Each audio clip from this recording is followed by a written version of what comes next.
안녕하세요. 예, 안녕하세요. 5일차 같이 살펴보겠습니다. 오늘은 불금이니까 1시간 일찍 끝나죠. 그죠? 열심히 보겠습니다.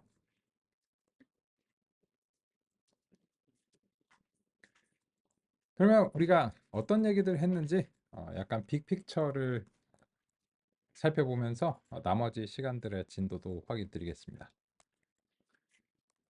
일단 우리 지도 학습에서 이제 K 최근접 이웃, 선형 모형, 그리고 이제 결정 트리, 나이브 베이지 분류기는 안 했고 결정 트리 앙상블 논의 이제 했습니다. 이 약간씩 이가 빠진 부분들이 있어요. 뭐 선형 모형에서 이제 선형 분류기에 대해서도 말씀 안 드렸고, 뭐 리치와 라쏘 이런 그런 것도 이제 아직 말씀 안 드렸고, 이제 해야죠. 해야 될 거고. 근데 일단 먼저 이 저도 이 사람이다 보니까 동영상 강의가 진행이 안 되니까 이렇게 메모제 갖고 이제 진행하면은 약간 균형을 좀 잡기가 어려운 경우가 있습니다. 그래서 이제 일단은 좀 이렇게 건드리면서 가려고 이제 노력을 했고요. 그래서 이제 그렇게 이제 열심히 이제 같이 살펴봤습니다. 근데 아마도 우리 이제 커널 서포트 벡터 머신하고 이제 신경망 부분은 이제 딥러닝 쪽에서 말씀을 드려야 되지 않을까, 이렇게 이제 예상할 때 조금 이제 되는 편이고요. 왜냐? 18페이지 이제 보시면 이제 비지도 학습에 대해서는 이제 아예 지금 건드린 적이 없습니다.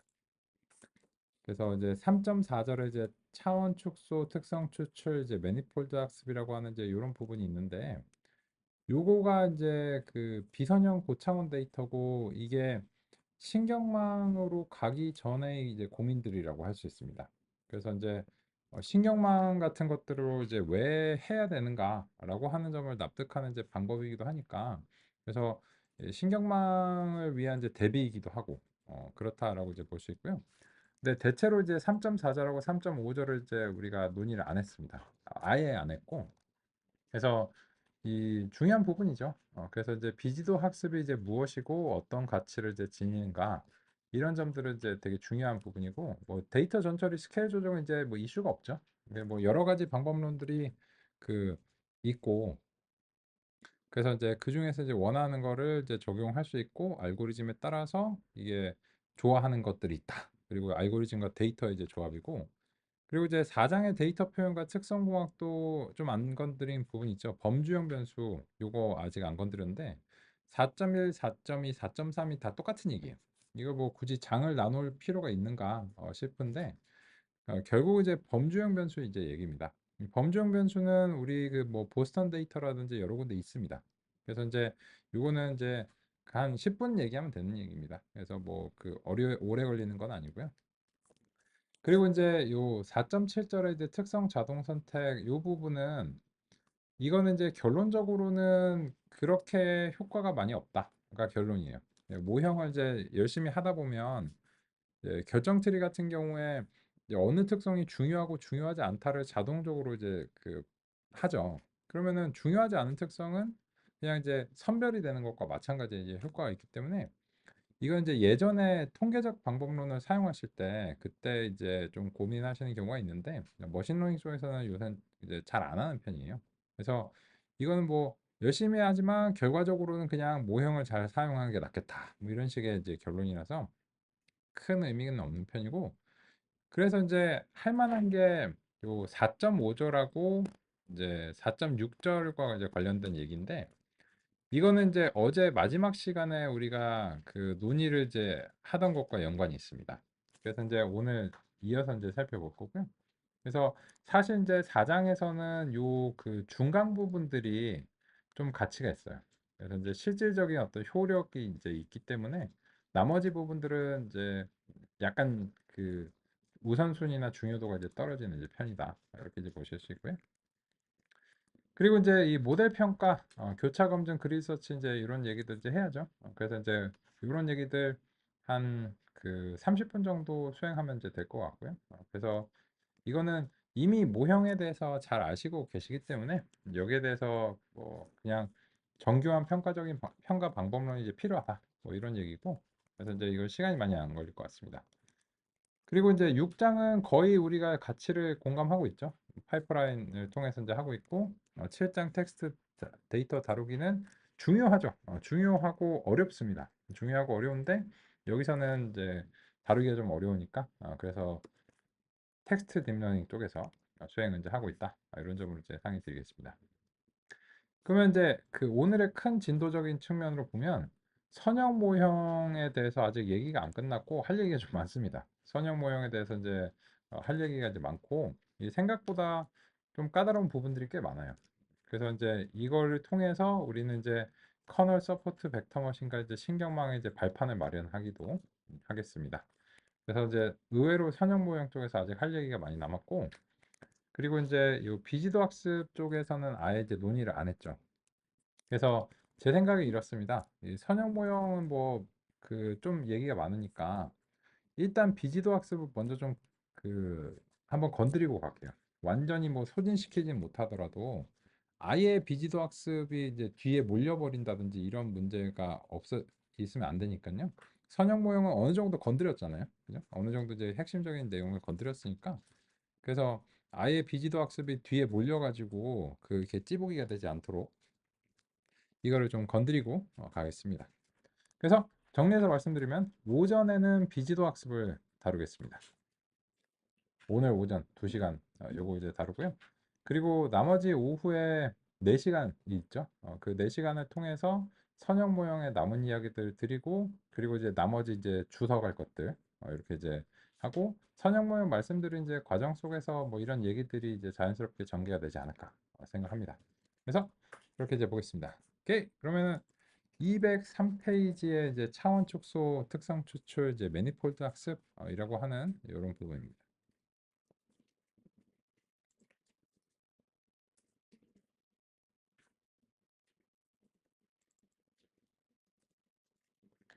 그럼 이제 이 얘기를 이제 드릴 건데 그러면 이제 비지도 학습이 무엇이고 왜 하는가 이런 것들은 결국은 체험하시면 좀 더 이제 와닿으시리라 이제 생각합니다.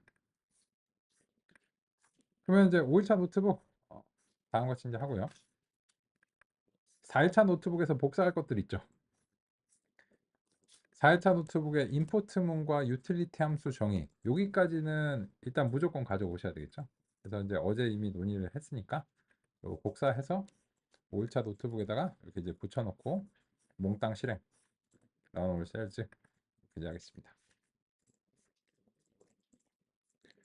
그래서 이제 유틸리티 함수 이제 정의 모델 평가, 모형 평가라고 하는 게 효자손이죠. 그래서 이제 우리가 여러 모형들을 편리하게 해줄 수 있다는 걸 알고 있고, 그리고 이제 교재에서 나오진 않지만 제 생각에는 실제로 사용하실 만하다고 생각합니다. 저도 이제 실제로 사용하고 있고, 그래서 그 저런 어떤 생각의 틀로서 좀 생각하시면 좋을 것 같고요. 그러면 이제 오늘의 이제 대주제로 뽑자면은 이제 그 차원적 이제 비지도 학습이죠. 이 비지도 학습은 크게 변형을 하는 것이 있고요. 두 번째로는 이제 군집을 뽑는 이런 것들이 있는데 이걸로 이제 한정되진 않습니다. 한정되지는 않지만 왜냐면 그 요 세 번째 방법론은 이제 딥러닝에서 그 텍스트 쪽에서 또 많이 쓰거든요. 그래서 이제 그 오토 인커더 이런 것들 이런 것들이 이제 있기 때문에 이제 반드시 이제 그 변형하고 오토 인코더가 일종의 변형이 아니냐라고 이제 말씀을 하시는 경우도 있고 저도 그렇게 생각합니다. 저도 그렇게 생각하는데 약간 좀 다르니까 그 이제 오토 인코더에 대해서 이제 한번 이제 체험을 해보시면 약간 이제 다르긴 하거든요. 그래서 이제 요 오토 인코더 같은 경우에는 이제 딥러닝 주제입니다. 그래서 이제 요 신경망 기반으로 이제 오토 인코더나 이런 것들 이제 수행하는데 이게 어느 정도 이제 비지도 학습의 이야기들이 다 이렇게 그 완전히 분리되지 않고 이렇게 좀 겹쳐져 있는 이제 편이에요. 그래서 이제 뭐 이런 것들이 완벽하게 이제 분리되진 않고 이게 서로 이렇게 좀 겹치는 부분이 좀 있습니다. 그래서 이제 말하자면 그렇다 이런 이제 측면이고. 그래서 이제 요거 이 비지도 학습에서 이제 첫 번째 주제로서 제가 이제 뽑고 싶은 것은 이제 차원 촉수입니다.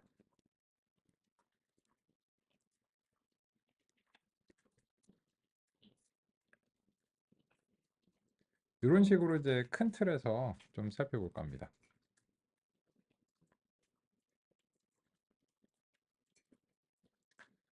그러면 이제 차원 축소를 왜 하는가와 이제 관련해서는 이제 이게 그 가정이 있습니다. 예. 비선형 고차원 데이터는 사실 보다 저차원의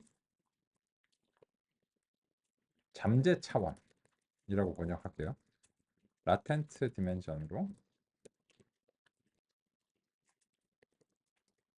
표현될지도 모릅니다.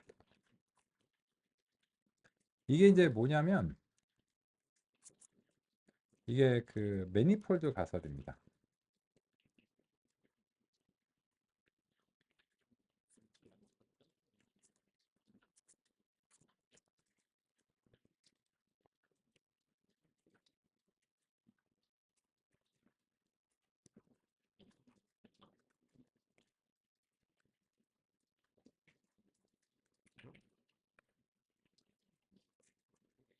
요런 이제 용어를 이제 드리는 거는 이제 그 기계 학습을 한다는 것은 그냥 오 되는 거지 이런 게 아니고 뭔가 가정과 가설이 있어요.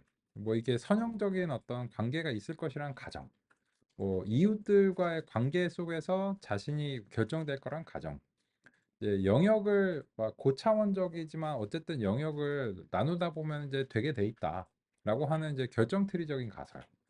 그리고 이제 이 매니폴드 가설은 이제 어디로 이제 이어지는 길이냐면 이제 신경망을 왜 사용할 수 있는가라고 하는 이제 그런 어떤 어, 가정입니다. 그래서 이제 막 아무렇게나 복잡한 걸 그냥 무조건 만들진 않거든요. 이게 이제 뭐 복잡하게 했을 때 이 문제가 잠재적으로 이제 해결될 것 같다라고 하는 어떤 감이 있어야 되는데 소위 말해서 이제 우리가 이제 감이라고 하는 거를 이제 그 뭐 가설이라고 이제 과학적인 용어로 이제 부르잖아요. 그죠?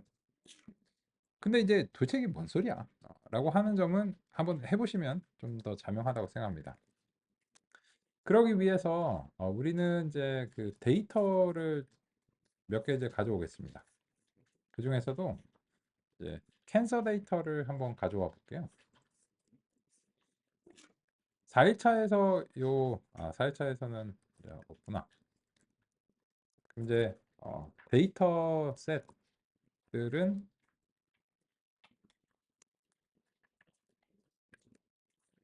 우리가 이제 요 데이터셋은 그 어떤 방법으로 이제 쓸 것인가를 이제 나중에 고민하는 거죠. 일단 데이터를 적재를 해놓고 나서 이제 고민을 이제 해야 되는 건데, 그래서 지금은 아이리스로부터는 좀 많이 벗어난 것 같아요. 그래서 이제 사이클런에서 데이터셋 치고 그리고 이제 캔서랑 요 이제 캔서 데이터가 이제 그 분류 캔 요 데이터가 이제 두 개 이제 사용하고 있죠. 로드 아이리스랑 그리고 이제 로드 캔서 이렇게 이제 두 개 이제 사용하고 있는데 각각 할까요? 독립적으로. 그래서 이제 캔서에서 이제 로드 캔서 이렇게 이제 수행하고 캔서 프레임 구성해 놓고 이제 시작하겠습니다.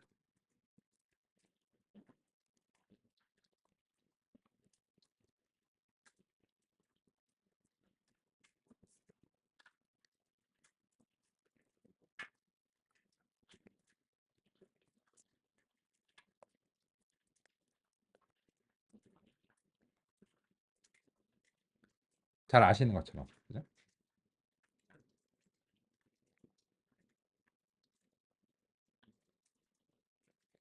이 데이터셋을 여기 이제 중간에 그 임포트를 하면은 그 이제 뭐 이 코드의 이제 실행 순서나 이런 걸 좀 타기 때문에 저는 이제 요런 구성을 좋아해요. 일단 데이터가 뭐 뭘 하기 전에 일단 데이터 임포트하고 뭐 이런 거 하고 그다음 데이터셋 딱 요렇게 이제 해놓고 나서 그다음에 이제 데이터셋에 대해서 뭐 정리나 가공은 여기서 이제 끝내고 그다음에 요 아래쪽에서는 이제 모형과 관련된 작업을 하는 것을 선호합니다. 이게 중간에 데이터에 대한 가공이 막 섞이고 이러면 막 순서에 따라서 막 뭐가 되네 안 되네 뭐 이런 경우 많거든요. 이건 그냥 뭐 저의 그 정리의 방식일 뿐인데 뭐 이제 제 경험상 이런 것들이 이제 유리했다라고 하는 이제 그런 점을 반영해서 그렇고 그래서 데이터셋이 이제 필요한 경우에는 그 지금처럼 이렇게 올라가 가지고 좀 적재를 하겠습니다. 그래서 이제 데이터셋은 이제 거기 있다 이렇게 가정할 수 있도록요. 근데 이제 이걸 왜 적재했느냐라고 하면은 첫 번째로는 잘 아시는 것처럼 얘가 30차원짜리 데이터니까 시각화가 안 되죠. 시각화가 안 되는데 여기에 대해서 그 뭐 이제 KNN이나 결정틀이나 뭐 혹은 이제 선형 모형 같은 것들이 그 대단히 이제 훌륭한 점수를 이제 낼 수 있습니다. 그 점을 이제 먼저 확인해 볼게요. 그래서 이제 요 캔서에 대해서 우리가 이제 살펴보고 이제 싶은데 그러면 이제 이렇게 이제 한번 해보겠습니다. 일단은 그 알고리즘을 이제 적용해 보겠습니다. 사이클론에서 우리가 이제 알고 있는 분류기 중에서 결정 트리를 만약에 이제 적용한다 하면 이제 앙상블하고 이제 랜덤 포레스트 클래시파이어를 이제 가져오겠죠. 그리고 이제 이름은 좀 불길하지만 캔서 포레스트라고 이제 부르고 랜덤 포레스트 이제 클래시파이어 가겠죠. 그리고 나서는 그냥 여기서는 그냥 모형 평가 들어가면 되죠. 모형 평가 이제 들어가고 캔서 포레스트 들어가고 여기서 이제 캔서 데이터랑 캔서 이제 타겟으로 이제 들어가고 그리고 이제 뭐 난수 초기값 뭐 고정하는 거는 이제 원래 이제 하시는 거니까 그죠? 그래서 예를 들어서 뭐 1 이런 식으로 이제 하면은 이제 훌륭한 점수가 나오죠. 근데 되게 이제 쉽죠. 근데 이제 요 캔서 데이터가 그 스트래티파이를 해주면 좋겠죠. 그래서 이제 스트래티파이 하고 이제 캔서 이제 타겟 이렇게 이제 해서 스트래티파이 이제까지 들어가 주면 좋을 것 같고 좀 아름다운 점수가 이제 나오는 그런 걸로 이제 보겠습니다. 이거 보시면 이제 요 캔서 데이터에 대해서 그 높은 수준이라고 봐야 되죠. 95%의 높은 수준의 점수가 이제 나옵니다.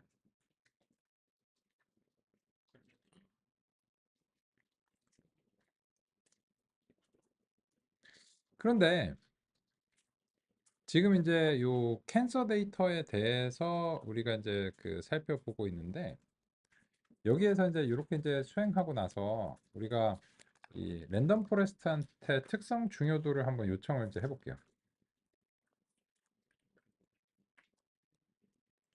그래서 그 특성 중요도를 바로 그냥 펜다스 시리즈로 만들어 버리겠습니다. 그래서 이제 캔서의 포레스트에서 그 피처 임포턴스가 이제 준비가 되어 있고 그리고 이제 요 특성 중요도를 이제 보면 이제 그림으로 이제 그리죠.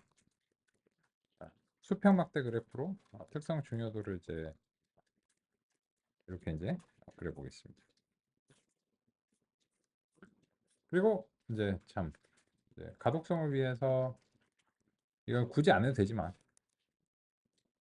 캔서 이제 피처 네임즈 이렇게 이제 설정하고 그리고 이제 이 특성 중요도를 이제 그림을 그릴 때 소트 밸류즈를 해가지고 중요한 게 이제 그 먼저 나오도록 좀 이제 해보겠습니다.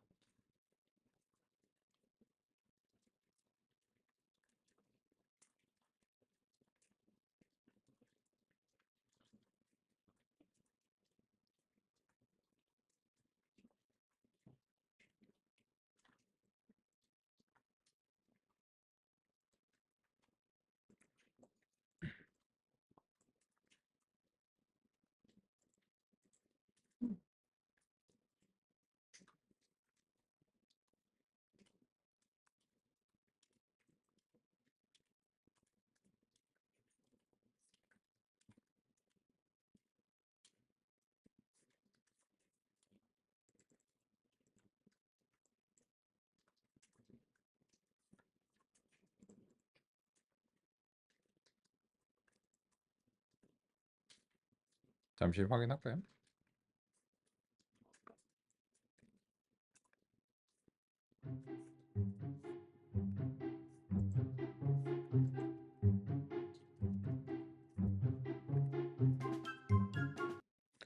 오케이, 그러면 이제 보겠습니다.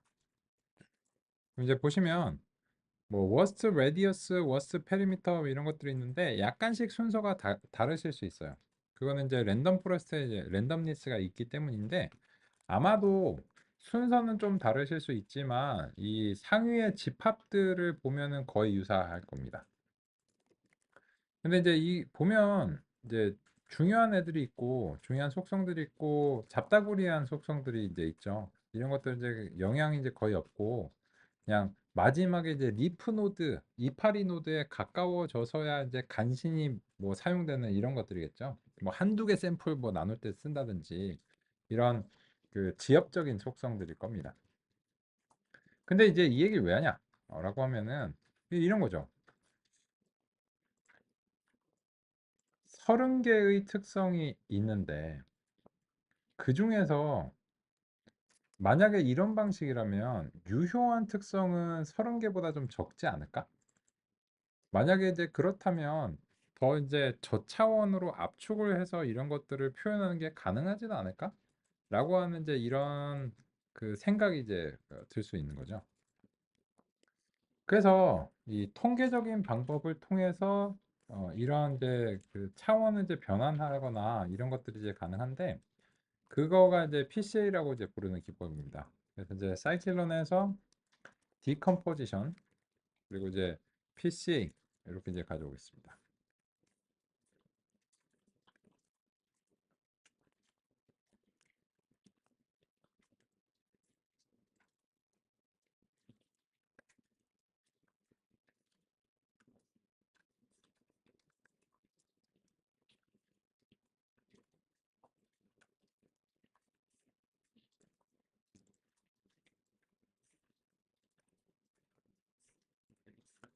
그래서 이제 요 PCA라고 하는 이제 기법을 주성부 분석이라고 하는 것을 이제 가져왔는데 이거를 그 우리가 이 캔서 데이터를 강제로 좀 저차원의 영역으로 변환을 해 보겠습니다. 통계적 이제 방법인데 그래서 이제 일단 이 PCA라고 하는 것을 주성분 n 컴포넌츠의 이제 개수를 지정합니다. 이건 이제 처음이니까 주성분 개수 이런 식으로 그 가독성을 좀 도모하겠습니다.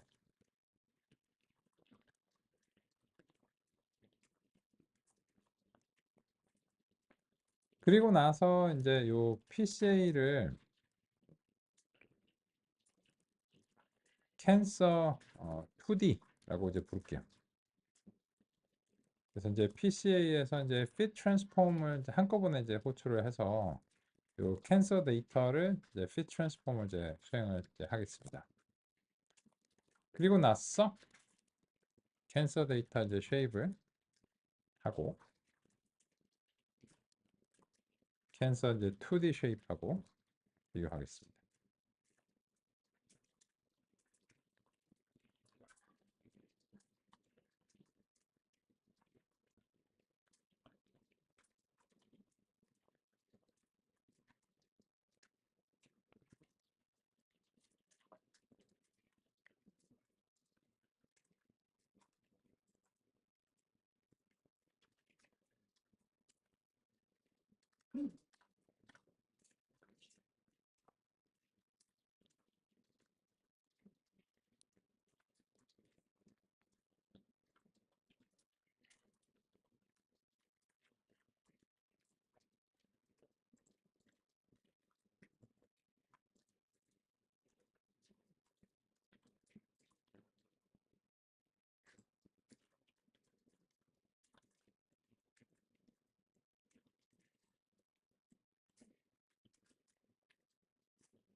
그럼 또 이제 같이 한번 볼까요?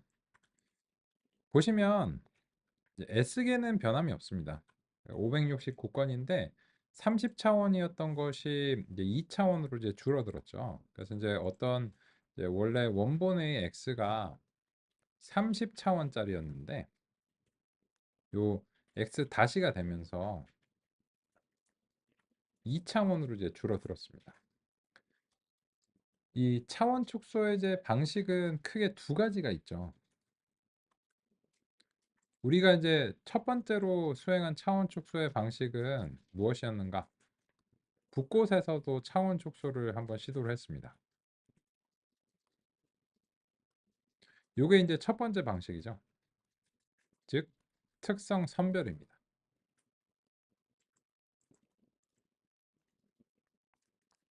그리고 이제 두 번째 방식은 어떤 식으로든 이제 변환을 이제 수행하는 건데요.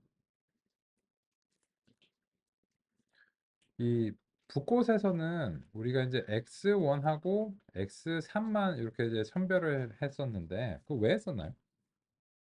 그림 그리기 위해서. 그죠? 그림을 그리기 위해서 했고 또 그렇게 이제 그리고 나니까는 사실 뭐 다른 차원들이 있기는 있지만 이 두 가지만을 가지고서도 95%를 성능을 냈었잖아요. 그죠?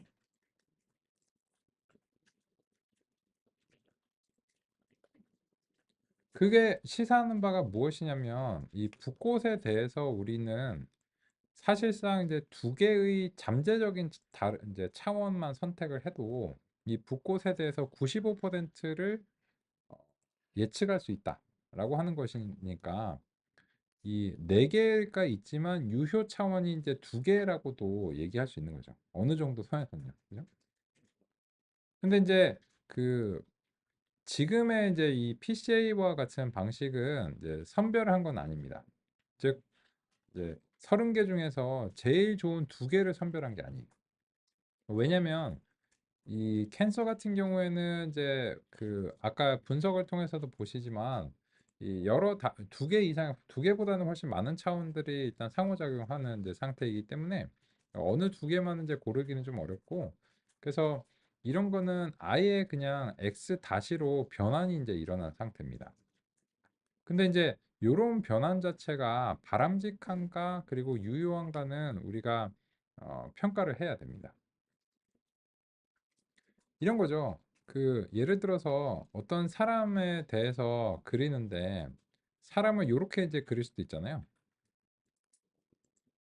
이런 식으로. 그죠? 그러면 사람 얼굴을 요렇게 그려놓고 나서 요게 이제 사람 얼굴이다. 이렇게 이제 얘기를 하는 것이 일종의 이제 차원 축소인 거죠. 왜냐면 그 사실 막 디테일들이 다 생략됐음에도 불구하고 뭐 웹툰이라든지 이런 걸 보면서 우리가 그 스토리를 느낄 수 있고 이제 이 사람의 이제 감정이나 감정 표현에 대해서 느낄 수 있다면 이거는 그 완전히 상세하게 다 나오지 않아도 아 이거는 사람의 얼굴의 표상이구나라고 하는 것을 할 수 있으니까 이게 이제 일종의 차원 축소의 이제 하나의 예시가 아닐까 생각합니다. 즉 우리의 이제 그 얼굴 자체는 훨씬 더 고차원이지만 그런 디테일들을 제거하고 보면은 가장 핵심적인 요소까지만 남긴다면 이거는 이제 핵심적인 잠재 차원이라고 할 수 있죠.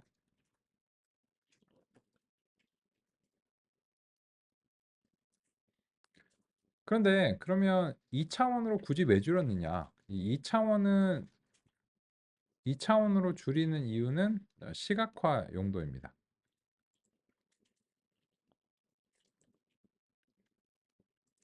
이게 이제 30차원을 10차원으로 줄여야 될 수도 있어요.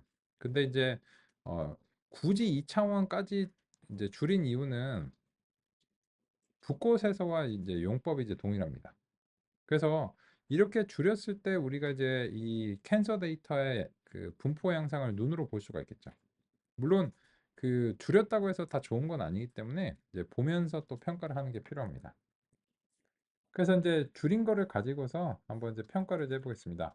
그래서 이제 그 PLT에서 스캐터를 이제 하는데 이번에 이제 텐서 2D를 가지고서는 이제 첫 번째 열은 X축의 이제 값으로 하고 두 번째 열의 축은 이제 Y축의 이제 값으로 해가지고 그럴 수 있고 컬러 같은 경우에는 이제 캔슬 이제 타겟을 이제 주면 이제 될 것 같고요.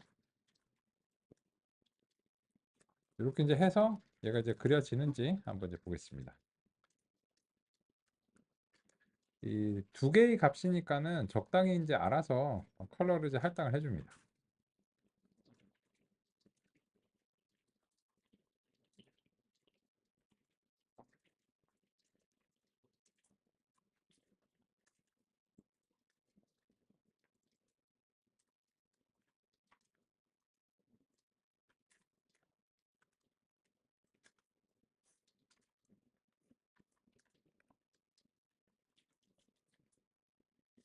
그럼 이제 보시면 요렇죠. 즉 요거 이제 보니까는 좀 경향성이 있어 보여요. 대략적인 경향성이. 그래서 이제 요런 식의 어떤 대략적 경향성이 이제 있지 않나 생각하는데 이게 이제 왜 중요한가라고 하면은 얘가 이제 좀 삐딱하니까는 그 결정트리한테 유리하진 않지만 이게 이제 만약에 이런 그 좀 뚜렷한 경향성이 이제 상당하다면 이게 결정트리가 아주 깊지 않은 상황에서 이제 해결할 가능성이 이제 높아 보인다는 거예요. 근데 그전에 이제 몰랐죠. 그나저나 이제 결정 트리는 몇 개나 그 했는지도 한번 이제 볼까요? 이거 이제 캔서 참 이거 포레스트라서 이제 보기 좀 어렵겠지만 그래서 이제 그 상대적으로 이렇게 그렇게 깊지 않은 곳에서 이제 해결이 됐을 겁니다. 이게 이제 그 모두를 대표할 수는 없는데 이 캔서 포레스트에서 그 어떤 이제 특정한 이제 맥스 뎁스를 요게 가능한가? 그죠? 여기 이제 맥스 뎁 겟뎁스를 이제 하는 거는 이제 좀 어렵고 특정한 이제 그 디시전 트리를 하나 이제 획득을 이제 해보려고 하는데 갑자기 이름이 기억이 안 나네요.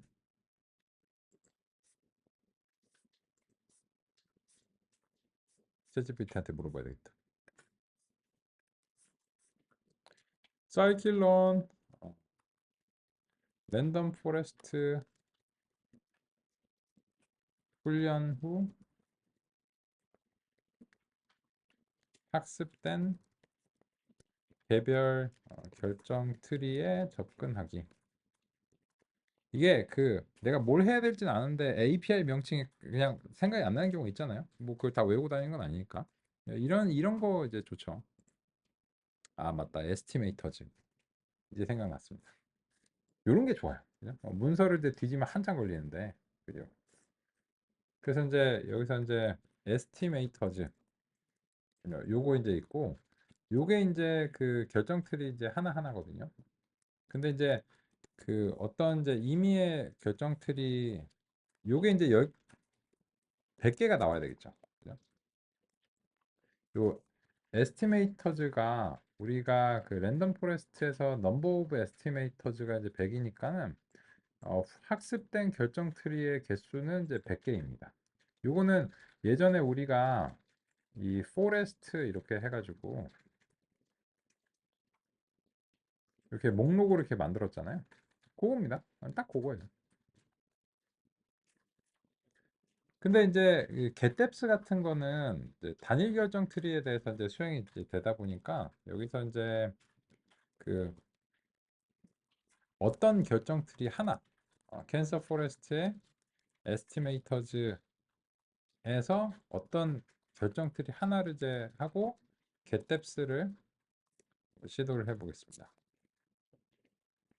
그러면 어느 결정 트리 하나를 이렇게 선택을 해서 살펴보면 그 getDeps가 이제 7이에요. 요거는 이제 잘 됐으니까 프린트문에다가 그 가독성을 위해서 해보겠습니다. 훈련된 결정 트리 수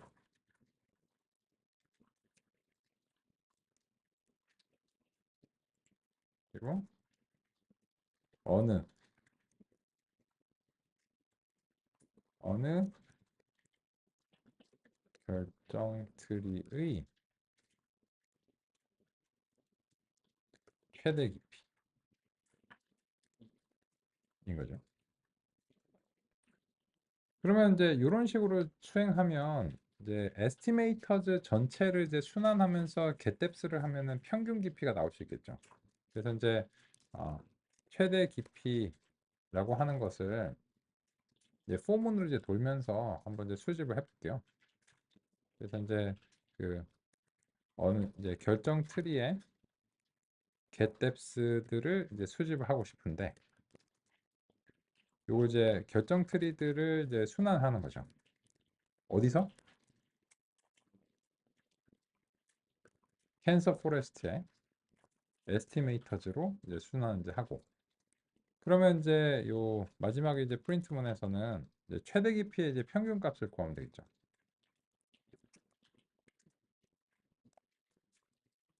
그래서 이제 최대 깊이 이제 평균값이고, 그래서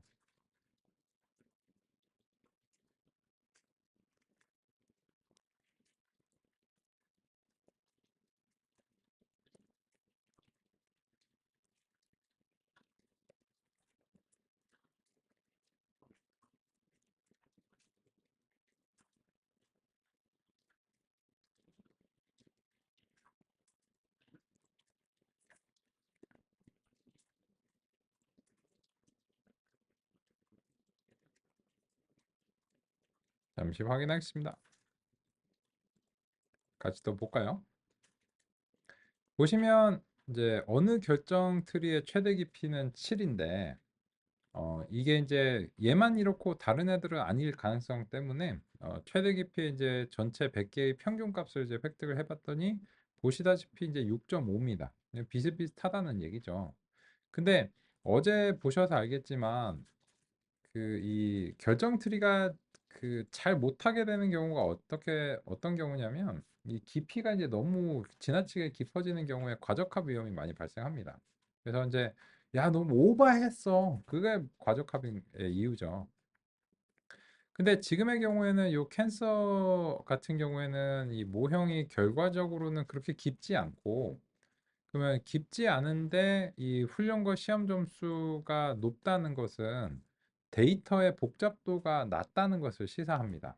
그래서 이제 눈으로 볼 수는 없었지만 결과적으로 이 모형을 훈련해서 평가를 해보면 이 데이터의 복잡도가 상대적으로 이제 낮은 편이다.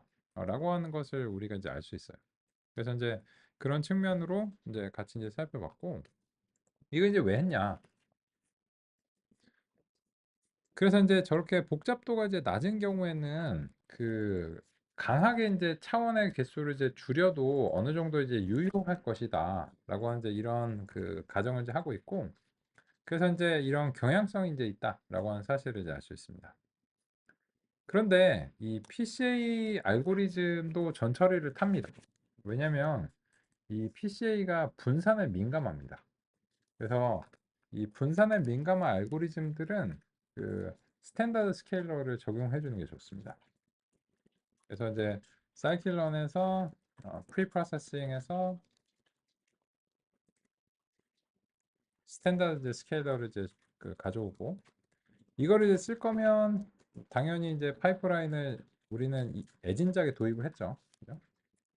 이게 그 주피터에 버그가 좀 있어요. 여기 보시면 요 사이클런에서 제가 이제 그 파이프라인을 이제 가져오고 싶은데 요걸 이제 고르면 파이프라인만 이렇게 자동 완성이 돼야 되는데 요거 이제 선택하면 가끔 사이클런이 두 번 중복되는 경우가 있거든요. 이건 그냥 버그예요. 이 주피터의 이제 버그고 좀 오래된 버그인데 잘 해결이 안 되더라고요. 그래서 이제 메이크 파이프라인 이렇게 이제 가져오시면 되고 그러면 이제 어떻게 하면 되냐라고 하면은 요 PCA를 감싸주시면 되겠죠. 이제 그 변수 변하는 게 좀 귀찮으니까 그래서 PCA를 이렇게 좀 감싸가지고 이미 잘 아시는 대로 스탠다드 스케일러 여기 이제 집어넣어주고 그리고 이제 그 사실은 이제 PCA 파이프이긴 하지만 PCA를 이렇게 단독으로 쓰는 경우는 잘 없거든요. 그래서 이제 그냥 PCA를 쓸 거면 이제 분산을 정교화해 준다라고 하는 점을 반영해 주면 좋을 것 같고 그렇게 하고 나면은 이제 요 PCA라고 하는 것을 이제 통해서 우리가 이제 접근하면 이제 되니까 보고 있습니다.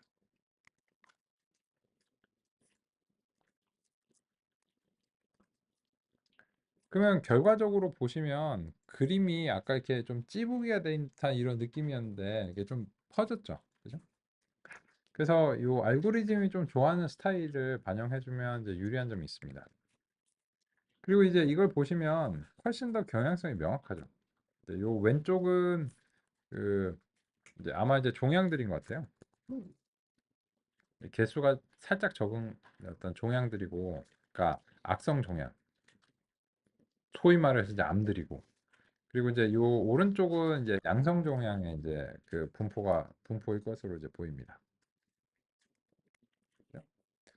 그러면 이제 일단 첫 번째로는 이제 PCA를 통해서 그 통계적인 방법론인데 이 주성분수라고 하는 것을 이렇게 선택을 하면 이거는 그 원래 30차원으로 선택하셔도 돼요. 선택하셔도 되는데 그 보통 이제 PCL을 사용할 때는 이제 차원 축소의 목표로 많이 사용합니다.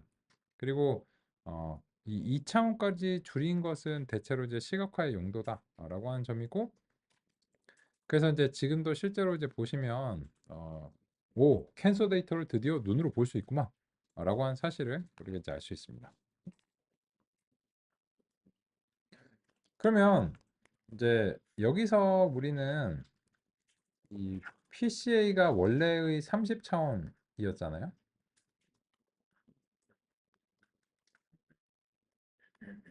그런데 이것이 그 X 다시를 이제 통해서 X1 다시와 X2 다시라고 하는 이제 차원으로 이제 줄였는데, 이게 이제 잠재적인 차원일 수 있다는 겁니다. 사실은 이런 차원에서 이 데이터를 대부분 이제 설명할 수 있는 가능성을 이제 시사합니다. 근데 진짜로 이제 그런지에 대해서는 어떻게 해봐야 되냐면, 이 2차원으로 강제적으로 줄인 이 데이터에 대해서 랜덤 포레스트를 이제 써가지고 어느 정도 성능이 나오는지를 봐야 돼요. 그러니까 비포 애프터를 이제 보셔야 되는데, 이런 거죠. 30차원짜리를 2차원으로 줄이는 거야. 그냥 아무렇게나 도 돼요. 아무렇게나 되는데, 이게 효과적인 어떤 그런 변환이라면 2차원으로 줄여서도 비슷한 성능이 나와줘야 돼요. 그렇다면은 이게 효과적인 표현이구나 이렇게 이제 얘기할 수 있잖아요. 근데 이런 거죠. 예를 들어서 그 어떤 사람이 이제 얼굴을 이렇게 그렸는데 뭐 디테일즈 뭐 모공이나 이런 것까지 다 안 그리고도 그렸는데 되게 비슷하다. 이러면은 그 얼굴의 잠재 차원을 이제 잘 표현한 것이다. 이렇게 이제 얘기할 수 있는 거잖아요. 그랬어? 이제 마지막 이제 이번 시간의 마지막 실험은 이 과연 저 캔서 이제 2D 포레스트가 잘 될 것인가? 라고 하는 점이 궁금한데, 여기서는 이제 그냥 모형 평가를 그냥 하시면 되겠죠. 그리고 이 실험 자체는 이걸 거의 사실상 이제 복사 붙여넣기를 하시면 되는데, 다만 한 가지 요 캔서 데이터 대신에 그 다른 이 차원 축소된 걸로 이제 그 해주셔야 되니까 캔서 2D로 해주셔야 되겠죠. 나머지 이제 똑같고. 그래서 이제 이렇게 보겠습니다. 오케이. 그러면 여기에 대한 논의는 쉬는 시간 이후에 이어서 살펴보겠습니다.